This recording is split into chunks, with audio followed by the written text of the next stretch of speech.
Bannayuganda mwenna ne bafanzi ba David Lutalo, how are you? Muje baliko muli bulungi? Amanyi era nze David Lutalo.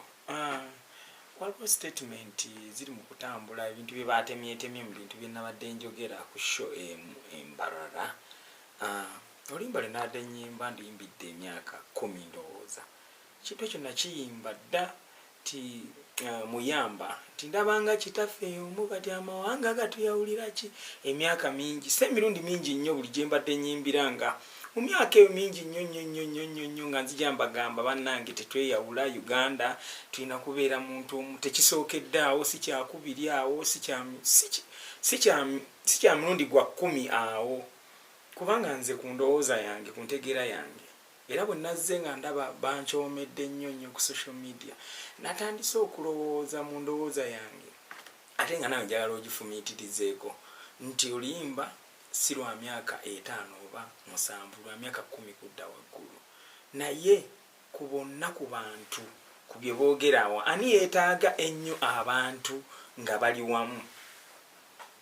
nze ne ndowooza era nga kye kituufu nti opposition eba yeetaaga nnyo abantu nga bali wamu okusinga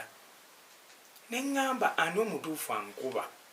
lwaki mala kujjuza lugogo n'abooga nnyo n'eshe zisigadde zonna ne zibooga nnyo ne walyoka wabaawo kubanga opposition teyinza kwagala bantu kwawukana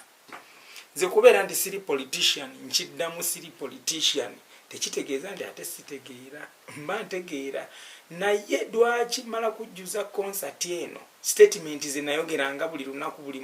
mwaka ne zivaayo leero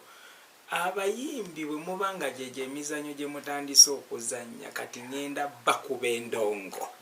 mugenda kitegeera sigenda kwogera bingi kubanze mmanyi soosi weeva n'abapikaapika eno kubanga abakifunamu ate be bankuba ate nze bannange nze omulabe wange mumanyi nze omulabe wange si politician kuba ne statement gye nayogedde temukwatako yadde n'akatini omulabe wange mbamanyi naye bakyali tuyimbe nze mbalize mu studio endongo keyogere